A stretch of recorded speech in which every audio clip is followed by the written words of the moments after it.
standing there in full regalia, naked as the day is long, is the devil. And Debbie takes one look at this and she says, "Take that home right now." Hey there, Tony Policastro here, and it's a very great day. I'm honored to be sitting next to Chris Martin. I want to thank you for being here. Sure, my pleasure. As I understand it, this is your first time out in Montana. No, actually, when I was in college, a friend of mine and I, 2 times, but the one time that I remember, we went on a 6-week around-the-country odyssey. And we hightailed it from Pennsylvania across the Midwest till we got to the mountains, and then we slowed down. And I very distinctly remember stopping in Custer State Park and camping, and that was the first time I'd ever seen a bighorn sheep. And then we ended up in Livingston? Yeah. And there was a rodeo going on. And they had this spit going with hunks of beef, like 20 of them on this spit with fire. And we spent the night camping, and we went to the rodeo. And I remember, going through the chow line, and these older women, they were like, "Where are you boys from?" "I'm from Pennsylvania." "Pennsylvania came out, and they took such good care of us. It was so much fun. And then we went down into the park from there, and then continued on. Ended up, went further west, Washington, down the California coast and back. But it's been a long time since. Yeah, but so this is actually, well, then this would be Claire's first time here. Yes, and Diane. Awesome. Yeah. Oh, cool. Yeah. So that's great. Well, I think it's awesome that you guys are here. Yeah, it's been and fun. I'm excited to be here. I had a chance about a year and a half, almost 2 years ago now, to go back and visit the factory in Nazareth. Yep. And it was beyond awe-inspiring. It was inspirational. It was historical. It was as a Martin guitar lover, I was wide-eyed. I was like a kid in a candy store. To be that's honest why we with give you. tours. We want people to see. These things are expensive. Hey, there's a reason they're expensive. Yeah. Come on in and we'll show you around. And I was amazed at the team that is there. Yeah. Everybody that I talked to, from neck fitters to cutting out mahogany necks from blanks. I mean, everybody that I talked to was just into it. Yeah, and that was one of my first jobs. I would come. My parents were divorced, but I would come and visit and stay with my grandparents in the summer, and I'd get a chance to actually work out in the shop, which I don't know today if Claire would even be allowed to do some of the things that I did. Right. But I would work with a gentleman, Donald. I can't remember his last name, and he ran the tonewoods bandsaw, and he would take They were already cut into the trapezoidal shapes of the long mahogany boards, and then he would allow me to use the template to mark out the necks that we nest. I wasn't allowed to cut them, but my job was he gave me a stick, and he would cut the necks out of that big trapezoidal piece of mahogany, and I got to push the fall off into the bin. Yeah, and it was pretty cool. Here I am in the shop, at age 13, Wow. Beginning to help make a Martin guitar. That is so cool. Yeah. So that leads me to my next total curiosity. Yeah. I walk through the shop and I'm floored. Yeah. I love, first of all, above all, I love guitars. I love seeing them be made. And I have a deep, I say, this is funny to say to you, I have a deep family tie to Martin guitars because my dad loved Martin guitars. Okay, yeah. And I'm saying this to you, Chris Martin, who also has an incredibly deep, very, very intimate knowledge of Martin guitars. Yep. So as you walk through the factory, on your day-to-day basis, what does that feel like for you as a part of this theme? Honestly, it's overwhelming. It really is. It's that we've been able to maintain the standard that CF Seniors set 180 some years ago and generate the volume of output that we do today. That's the real testament to my colleagues. Yeah. That anybody can make one good guitar. Sure. It's hard, but it's not that hard. Right. But to make 2 or 3 or 30 or 300 a day, that's hard work. Absolutely. And that's what we do so well. And I've said this, and hopefully people get a kick out of it. I am dangerous with a chisel. I learned early on that my job is to work the front of the house. Sure. And let the cooks cook the meal while I'm the maitre d'. Right. I tried. I I did a rotation in the shop, and some of the jobs I could do. Sure. And some of them to this day befuddle me. Neck fit. Yeah. Dovetail neck fit. I never could figure that out. And yet, you've seen it done. Yeah. You've seen it done by my colleagues that get it right Yeah. when they do it. And I still, to this day, bending sides. I had the opportunity to hand bend sides. Yeah. And I got very good at burning them or breaking them. And that's when I'm like, I got to get up in the office. Right. I just, and when we were there, this was I believe it was in March of a couple years ago. Larry had taken us to the old shop, Yep. And to see not only the historically significant original homestead and shop that grew out of that, but also the technology change. It was literally like walking through history. Yeah. Yep. And now you sit at the forefront of that. Yeah. And what happened? I remember this. Because I would come back and visit. I remember when I was very little, we moved into the new plant in '64. So if I came to visit before age 9, I got a chance to go through the old shop. And when we moved over to Sycamore Street, we didn't really change the technology. We just moved what we had into a new building. And then over time, we began to evolve the way that we built a Martin guitar. But so initially, it was take everything we did at North Street and just do it in this building that was on one floor rather than multiple floors. Yeah, it's really fascinating, and the deeper question lies, and this is hard because nobody can really truly accurately predict the future, but there's been so many developments. I would say even in the last 10 years.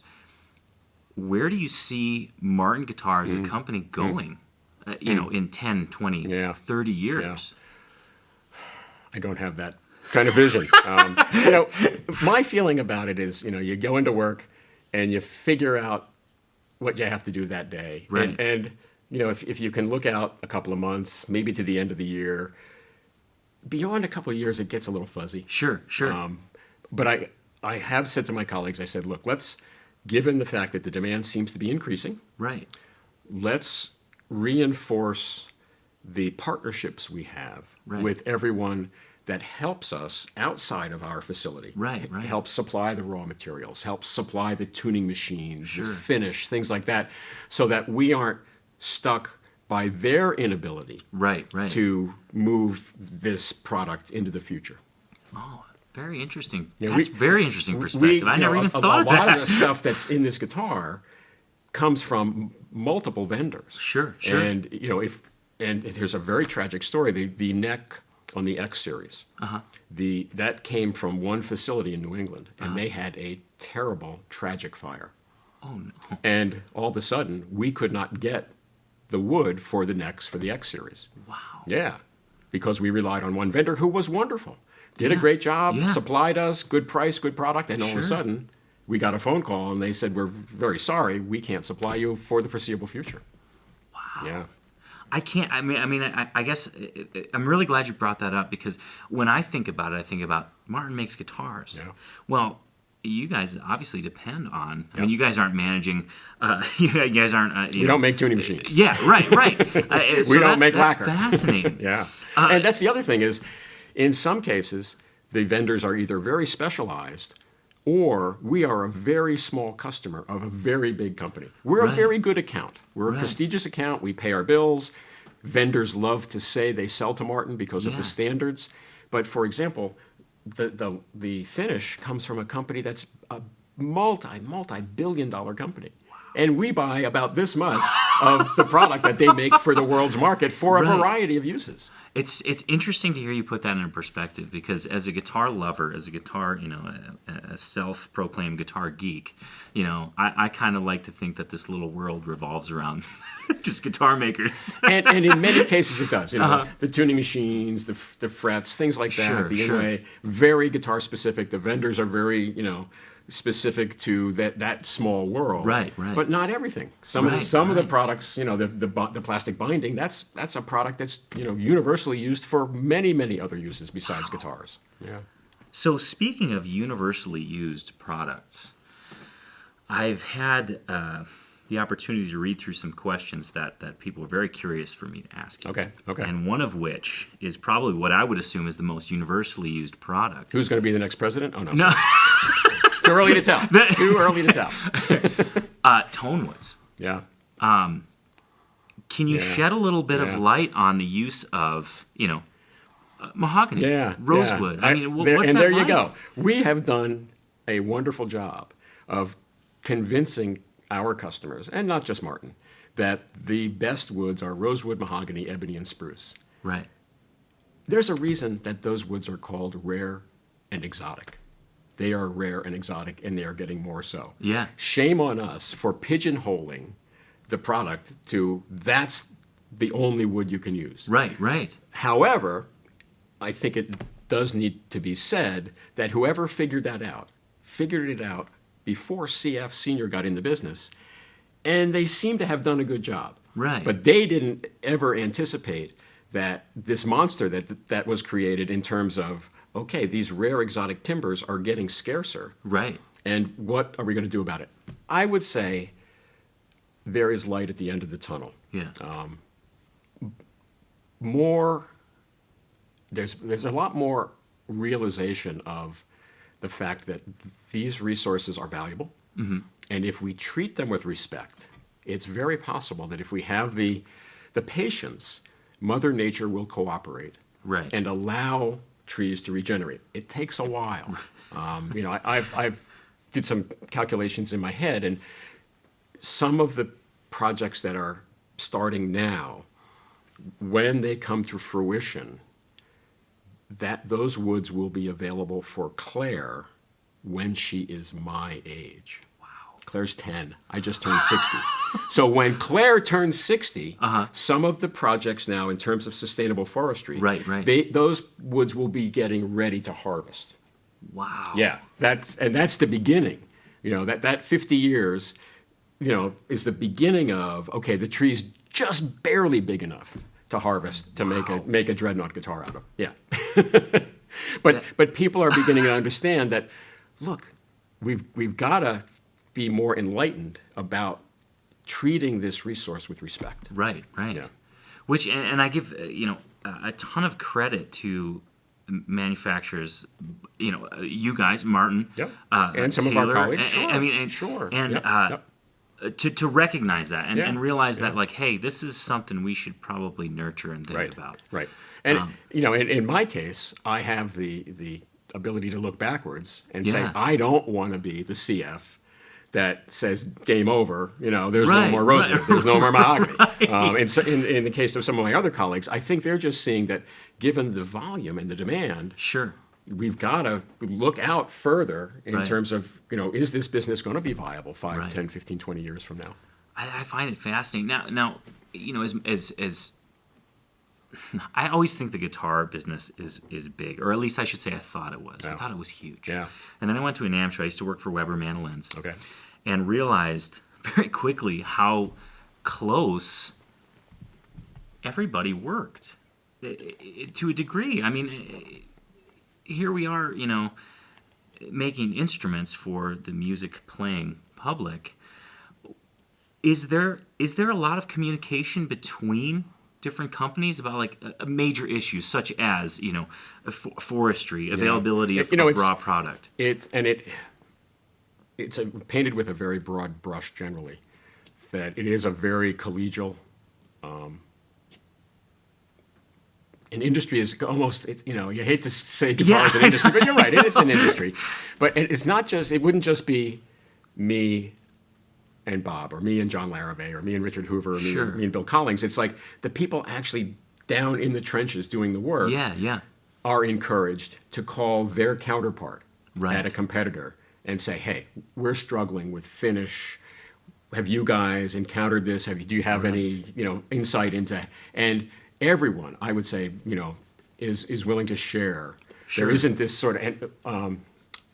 I have some colleagues who joined us as executives from other industries, and they're amazed. Mm-hmm. They said in our previous lives, when we would go to a trade show, we wouldn't even go and visit the competitor's booth.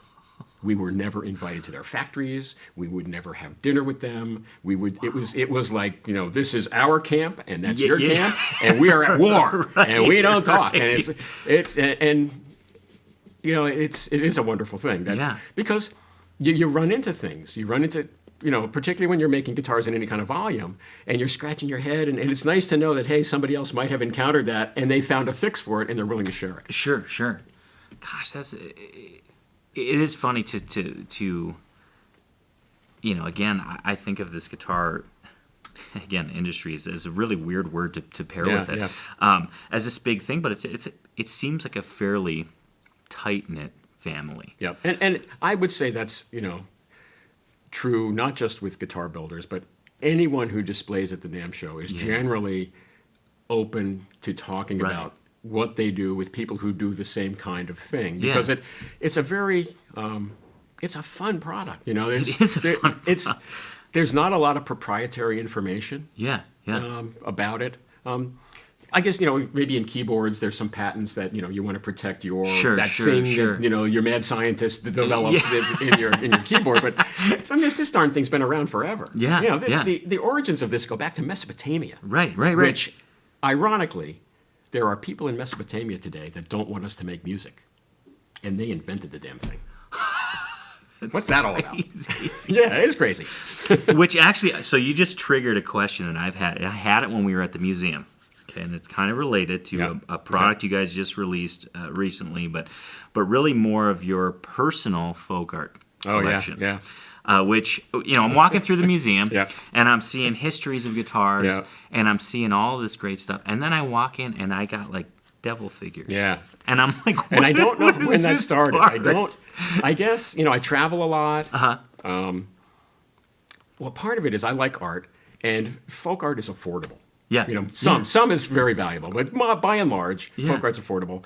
And a lot of the stuff in that room, first of all, I have to say that Diane, my wife, is thrilled to death that stuff is no longer at home. And it's actually in that room at work. Now, I still have a lot of stuff at home. But in my travels, it's like I could buy something, it was affordable, and I could put it in my carry-on and bring it home. And it's like, and I've traveled around the world, so there's a lot of Asian art in there.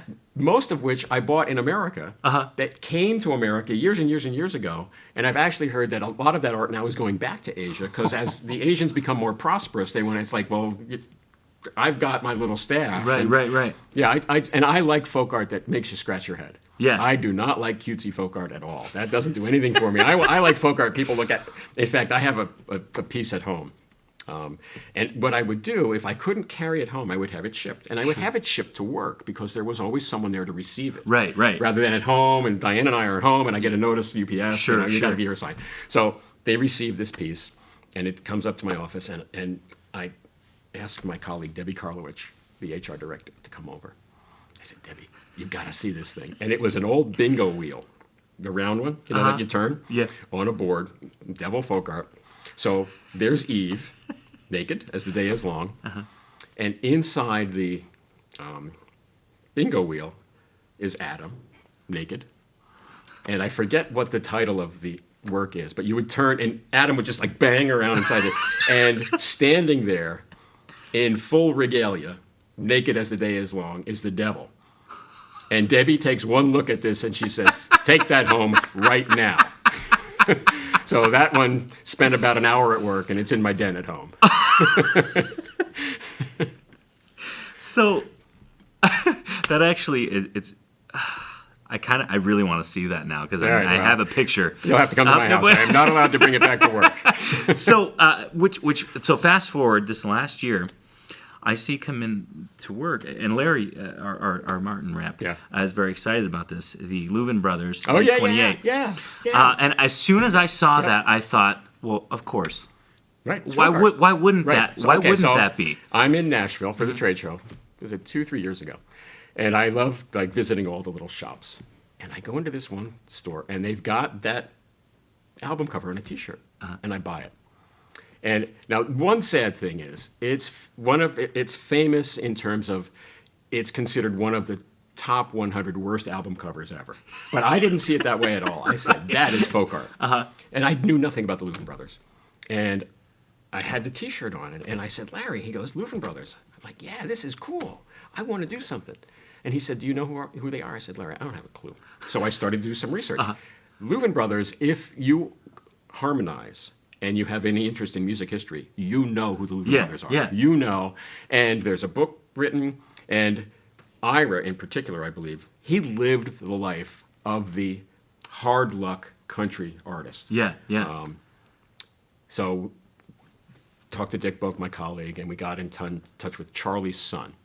And Charlie said, I have the rights to that, and I think it would be thrilled because Charlie played a Martin. So I said, let's do it. And I was talking to Larry, and Larry said, Chris, if you do this, don't make fun of them. And I didn't do it to make fun of them. Right, right. I did it because I love folk art. And the more I learned about the Louvin Brothers, I'm like, oh, my God. I mean, these guys were the real Yeah, deal. oh, yeah, Definitely yeah. the real deal, yeah.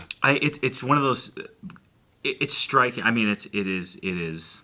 You look at it and you're just like, this is so cool. And it was a gospel album. And, Yeah. And they, what was the title of it?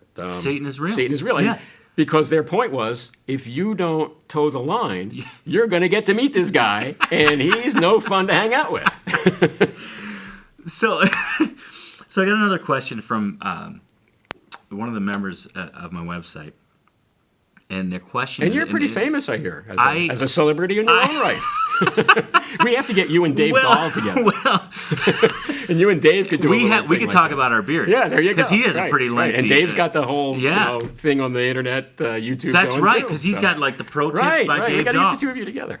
And Larry says he's a hell of a racquetball player. Okay. So, Right. And he's a car buff and a foodie, so a lot to talk about. so one of the questions is, what's a day in the life of Chris Martin like? Yeah, it varies. I'm actually, now that I've turned 60, I don't want to say slowing down, but I'm picking my shots. Yeah. When I first took over, I was scared, and I really ran hard to keep the business upright. Yeah.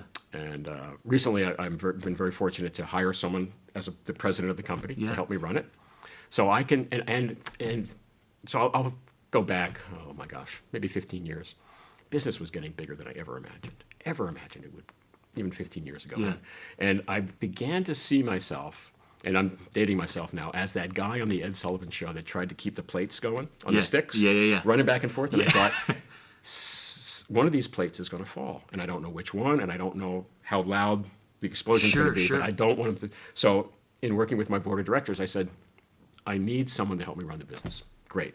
Go look. Found a recruiter. I liked his style, very holistic. And he said, well, I don't know you. I don't know the company. My wife is an executive coach. Would you spend some time with her? And then I can get a debrief from her in terms of what kind of individual would complement you. So she put me through a raft of psychological profiles and interviews. And we get to the end of that experience. And she said, this is fascinating.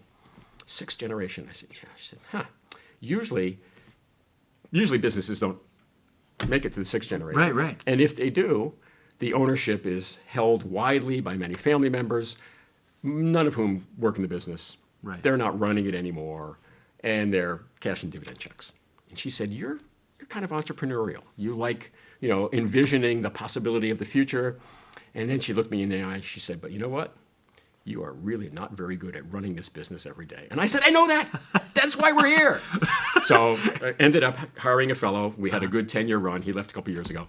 And now I've brought a woman, Jackie Renner, in to help me run the company. Yeah. She loves that day-to-day stuff. Yeah. So now, as I get to that point as in middle age, I guess, I like doing things like this. Yeah. I like meeting the public. So it really depends. Yeah, I attend way too many meetings at work. Yeah. But it's still a family business. I'm the majority shareholder, and I find myself in situations where people look to me because they're not sure. They're Right. not sure what decision is right, and I've never been hesitant when I sense this sort of, we're not sure, Chris, and that's when I know, okay, I need to make a decision. Right. Because if I say, you know what, I agree, I'm not sure either, then everyone's like, oh man, even the big guy isn't sure. What the hell's going on? And that's where I'll go, okay, I think this is the way to go. And I have to tell you, because I still am a big fan of this. When I took over, I went on Outward Bound. And that changed my life. I went to Leadville, Colorado for a week in a professional development program. And I now share that experience with my colleagues. I've done it for about 30 years. In fact, I'm going to go in September for a week. Wow.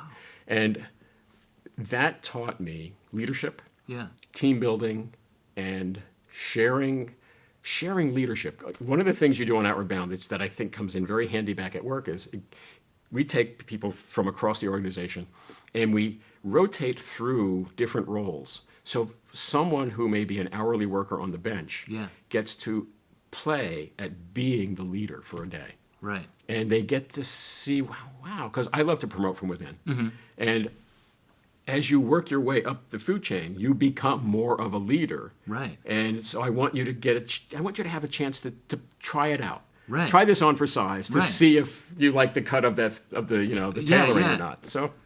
Well, I think, and I truly think it shows, both in the end product and, again, walking through exactly. When you get in the plant, you get a sense of everyone feels like this is a really cool thing we're doing. Really cool. Right. The moment I walk in and hit the front desk. Yeah, I know. Every spot. And I just, I personally, and on behalf of many Martin fans out there, want to thank you for kind of carrying the torch. And I hear stories, people say, this environment at Martin is different than other companies. And I scratch my head and I go, why? Why aren't those companies like my company? Right. And that's where I scratch, and I've never laid anybody off. Right. I've been CEO of the Martin Guitar Company for 29 years. I've never laid anybody off. Wow. And you know what? Very selfishly, it's because my fear is that if I lay them off, if I need to hire them back, they may not want to come back. Right, right. So I've lost someone with an incredible amount of skill, and I've got to start all over. Plus, I also have this concern that if you begin that, times are tough, we've got to lay you off, everyone is going to go, I'm next. Keep your head down. Don't make any waves. Just hopefully the boss doesn't notice you're here. It's like, no, I want you to be. I hope that when you came to visit, you saw people hustling. That they were like, let's get this done today. And really from Resaw, from the custom shop, it was an all around. I don't even know if enthusiasm is the right word, but yes, it was the right there. word. It was the like, word. Exactly. Yeah. Here's people that have been here whose parents have been at the company. Yeah. Or grandparents. Yeah. Yeah. Who are there day in and day out, and they're still excited. Right. And there's this feeling that they are a part of almost a movement. Yeah. And I really, again... one thing I look at companies that make a commodity, and I say, that's got to be hard work. We are blessed with a brand, and as long as we respect that brand and do right by it, that separates us from everybody else. This is not a commodity. Right. This is the real thing. Right. I mean, there's copies of the real thing. Right. But you can still buy the real thing. Well, I think you've done a great job, and I want to thank you for being here. This is really a fun chat. Larry's been after me for a while. We finally made it happen. The moon and the stars aligned. And thank you very much, my Chris. pleasure. Really appreciate it. Thanks.